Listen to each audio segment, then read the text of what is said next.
अर्थात अपनोति का अर्थ क्या हो गया? छिपाओ। जब हम किसी सत्य बात या वस्तु को छिपाकर उसके स्थान पर किसी झूठी वस्तु की स्थापना करते हैं, वहाँ अपनोति अलंकार होता है। अपनोति में निषेध और आरोप दोनों होते हैं। इसका उदाहरण आपके समक्ष है। तो रूपक और अपनोति में एक अंतर होता है कि रूपक में केवल आरोप तो होता है किंतु निषेध का अभाव होता है, और अपनोति में निषेध और आरोप दोनों होते हैं। तो अपनोति यानी कि मुख नहीं है चंद्रमा, और रूपक में क्या होगा कि मुख चंद्रमा है।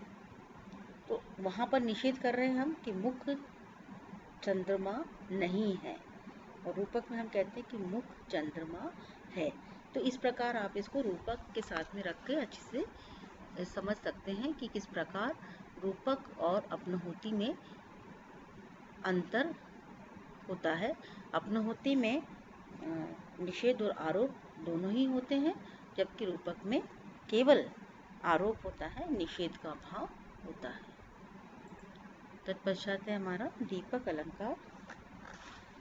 दीपक अलंकार जहाँ पर प्रस्तुत और अप्रस्तुत का एक ही धर्म स्थापित किया जाता है, वहाँ पर दीपक अलंकार होता है। अर्थात जहाँ पर वर्णों अर्थात प्रस्तुतों और अवर्ण्यों अर्थात अप्रस्तुतों का एक ही धर्म स्थापित किया जाता है, वहाँ दीपक अलंकार होता है। जैसे कि उदाहरण है, भूपति सोहत दान सो फल फूलन उद्यान।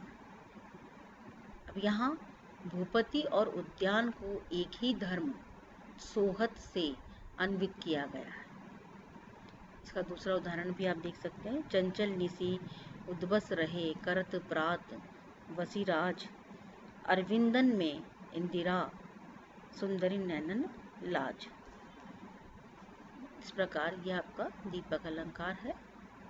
तत्पश्चात हम लेते हैं दृष्टांत अलंकार। जहाँ दो सामान्य या दोनों विशेष वाक्यों में बिंब प्रतिबिंब का भाव होता है, वहाँ दृष्टांत अलंकार होता है।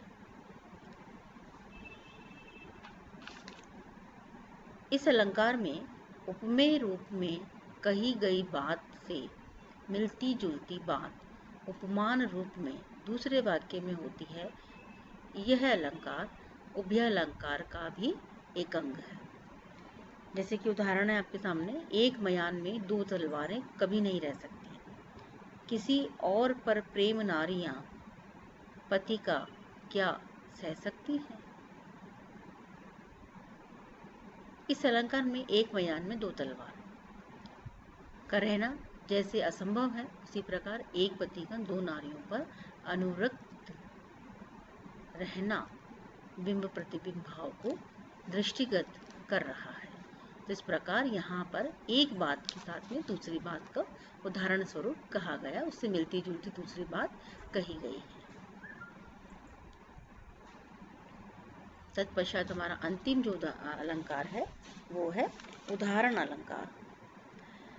काव्य में जहाँ एक इस कथन की पुष्टि के लिए दूसरे कथन को उदाहरण के रूप में प्रस्तुत किया जाता है, वहाँ उदाहरण अलंकार होता है। उदाहरण अलंकार में वाचक शब्द जैसे ज्यों आदि का प्रयोग होता है। जैसे उदाहरण है इसका, फीकी पे नीकी लगे कहिए समय विचारे, सबको मन हर्षित करे जो विवाह में गारी। जो ये आ गया, तो यहाँ ये जो है ये एक उदाहरण के रूप में है कि फीकी पे नीकी लगे कही समय विचारे, सबके मन हर्षित करे जो विवाह में गारी। समय पर कही गई बात, विचारपूर्ण तरीके से कही गई बात जो होती है वह अच्छी लगती है। विवाह में जब हम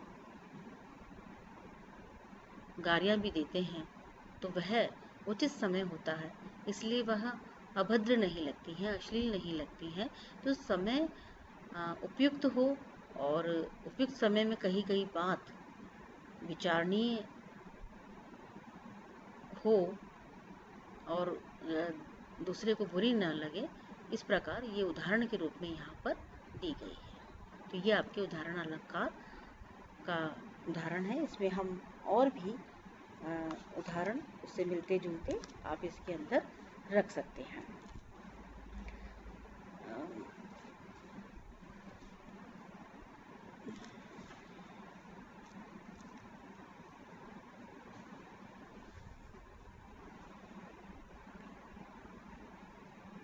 तो इस प्रकार आपके कुछ जो महत्वपूर्ण अलंकार हैं उनके बारे में आपको यहाँ पर जानकारी दी गई है। और अब इसके पश्चात दूसरा